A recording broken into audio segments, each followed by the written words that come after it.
ವೀಕ್ಷಕರೇ, ಇವತ್ತು ನಾವು ಪನ್ನೀರ್ ಹಾಗೂ ಕಾಬೂಲ್ ಕಡಲೆಯಿಂದ ಒಂದು ಒಳ್ಳೆ ಕುರ್ಮಾನ ಮಾಡೋಣ. ಚಪಾತಿ, ರೋಟಿ ಹಾಗೂ ರೊಟ್ಟಿ ಎಲ್ಲದಕ್ಕೂ ಸಹ ತುಂಬ ಚೆನ್ನಾಗಿರುತ್ತೆ.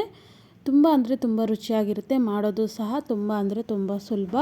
ಮಕ್ಕಳಿಗೆ ಲಂಚ್ ಬಾಕ್ಸ್ಗೆಲ್ಲ ಸಹ ಈಸಿಯಾಗಿ ನೀವು ಈ ರೀತಿ ಮಾಡಿಕೊಟ್ರಿ ಅಂದರೆ ತುಂಬ ರುಚಿಯಾಗಿರುತ್ತೆ. ಎಲ್ಲ ಬಾಕ್ಸ್ ಪೂರ್ತಿ ಖಾಲಿ ಮಾಡ್ಕೊಂಬರ್ತಾರೆ. ಹಾಗಾದರೆ ಬನ್ನಿ ಮಾಡೋದು ನೋಡ್ಕೊಳ್ಳೋಣ.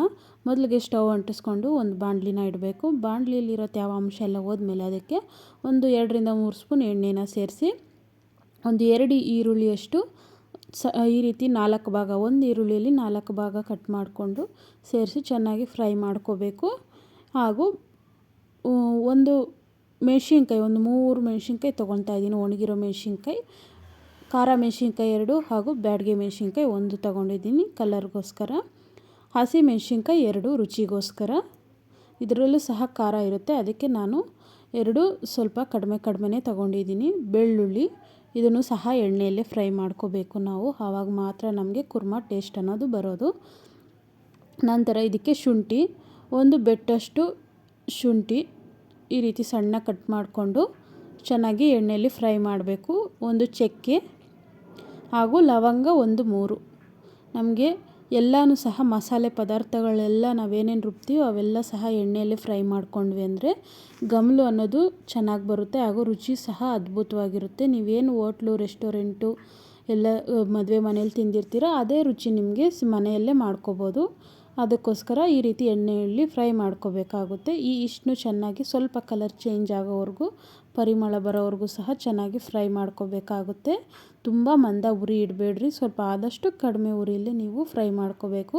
ಇದ್ರ ಜೊತೆಗೆ ಗೋಡಂಬಿ ಹಾಕೋದ್ರಿಂದ ರುಚಿನೂ ಜಾಸ್ತಿ ಆಗುತ್ತೆ ಹಾಗೂ ಸ್ವಲ್ಪ ಸಾಂಬಾರು ಅನ್ನೋದು ನಿಮಗೆ ಗ್ರೇವಿ ಥರ ಚೆನ್ನಾಗಿರುತ್ತೆ. ಇನ್ನು ಇದ್ರ ಜೊತೆಗೆ ಟೊಮೆಟೊನ ಒಂದು 2 ಅಥವಾ 3 ಟೊಮೆಟೊ ಸೇರಿಸ್ಕೋಬೇಕು. ತುಂಬ ದಪ್ಪದಲ್ಲ, ನಾನಿಲ್ಲಿ ಮೀಡಿಯಮ್ ಗಾತ್ರದ್ದು ಒಂದು 3 ಟೊಮೆಟೊನ ತೊಗೊಂಡಿದ್ದೀನಿ. ಈ ರೀತಿ ಕಟ್ ಮಾಡಿಕೊಂಡು ಇದನ್ನು ಸಹ ಚೆನ್ನಾಗಿ ಫ್ರೈ ಮಾಡ್ಕೋಬೇಕು. ಇದನ್ನು ಮೊದಲೇ ಎಣ್ಣೆಯಲ್ಲಿ ಫ್ರೈ ಮಾಡೋಕ್ಕೆ ಹಾಕಬಾರ್ದು. ನಾವೇನು ಮೊದಲೇ ತೋರಿಸಿದ್ನಲ್ಲ ಅದೆಲ್ಲ ಪದಾರ್ಥಗಳು ಒಂದು ಅರ್ಧ ಅಥವಾ 60 ಭಾಗ ಎಣ್ಣೆಲಿ ಚೆನ್ನಾಗಿ ಫ್ರೈ ಆದಮೇಲೆ ಟೊಮೆಟೊನ ಸೇರಿಸಿ ಇದು ಸ್ವಲ್ಪ ಮೆತ್ತಗಾಗೋವರೆಗೂ ಸಹ ಚೆನ್ನಾಗಿ ಫ್ರೈ ಮಾಡ್ಕೋಬೇಕು. ಈ ರೀತಿ ಮಾಡ್ಕೊಂಡಿದ್ದಾದಮೇಲೆ ಇದೆಲ್ಲ ಸಹ ಆರಲಿಕ್ಕೆ ಬಿಡಬೇಕಾಗುತ್ತೆ. ನೀವು ಬೇಕಾದರೆ ಇದಕ್ಕೆ ಸ್ವಲ್ಪ ಅರಿಶಿಣ, ಧನಿಯಾ ಪುಡಿ ಎಲ್ಲನೂ ಸಹ ಇದಕ್ಕೆ ಸೇರಿಸ್ಬೋದು. ಇಲ್ಲ ಅಂದರೆ ನೀವು ಒಗ್ಗರಣೆ ಟೈಮಲ್ಲೂ ಸಹ ಸೇರಿಸ್ಕೋಬೋದಾಗುತ್ತೆ. ಈಗ ಇದೆಲ್ಲ ಸಹ ನಮಗೆ ಆಲ್ಮೋಸ್ಟ್ ಎಣ್ಣೆಯಲ್ಲಿ ಫ್ರೈ ಆಗಿದೆ. ನೋಡ್ಬೋದು ನೀವು ಯಾವ ರೀತಿ ಕಲರ್ ಎಲ್ಲ ಚೇಂಜ್ ಆಗಿದೆ ಅನ್ಬೋದು ಅಂತ.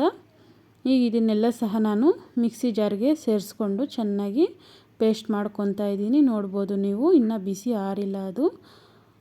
ಈಗ ಅದೇ ಬಾಣಲಿಗೆ ಇನ್ನೂ ಸ್ವಲ್ಪ ಎಣ್ಣೆ, ಇನ್ನೊಂದು 2-3 ಸ್ಪೂನ್ ಅಷ್ಟು ಎಣ್ಣೆನ ಸೇರಿಸಿ ಸ್ವಲ್ಪ ಕರಿಬೇವು, 1 ಕಡ್ಡಿಯಷ್ಟು ಕರಿಬೇವು ಹಾಗೂ ಈರುಳ್ಳಿ, ಒಂದು ಅರ್ಧ ಭಾಗ ಈರುಳ್ಳಿ, ಅದೆಲ್ಲ ಸ್ವಲ್ಪ ಎಣ್ಣೆಯಲ್ಲಿ ಚೂರು ಫ್ರೈ ಆಗಿದೆ ಅನ್ನೋವಾಗ ಗರಂ ಮಸಾಲೆ, ಅರಿಶಿಣ, ಧನಿಯಾ ಪುಡಿ ಹಾಗೂ ಅಚ್ಚ ಖಾರದ ಪುಡಿ ಇವೆಲ್ಲ ಸಹ ಒಂದು ಅರ್ಧ ಸ್ಪೂನ್ ಹಾಕ್ಕೊಂಡ್ರೆ ಸಾಕಾಗುತ್ತೆ. ಇಷ್ಟ ಆಗೋರು ಪೆಪ್ಪರ್ ಪೌಡರ್ನ ಸಹ ಹಾಕ್ಕೋಬೋದು. ಈಗ ಪನ್ನೀರ್ನ ಈ ರೀತಿ ಕ್ಯೂಬ್ಸ್ ಥರ ಕಟ್ ಮಾಡಿ ಒಗ್ಗರಣೆಯಲ್ಲಿ ಚೆನ್ನಾಗಿ ಫ್ರೈ ಮಾಡ್ಕೋಬೇಕು. ಈ ರೀತಿ ಮಾಡೋದ್ರಿಂದ ನಮಗೆ ಉಪ್ಪು ಖಾರ ಅನ್ನೋದು ಸ್ವಲ್ಪ ಚೆನ್ನಾಗಿ ಅಂಟುತ್ತೆ. ಇನ್ನು ಕಾಬೂಲ್ ಕಡಲೆನ ನಾನು ಮೊದಲೇ ಬೇಯಿಸಿಕ್ಕೊಂಡಿದ್ದೆ, ಅದನ್ನು ಸೇರಿಸ್ತಾ ಇದ್ದೀನಿ. ನಂತರ ನಾವು ಮೊದಲೇ ರುಬ್ಬಿಕೊಂಡಿದ್ವಲ್ಲ ಮಸಾಲೆ, ಅದನ್ನು ಸೇರಿಸಿದ್ದೀನಿ.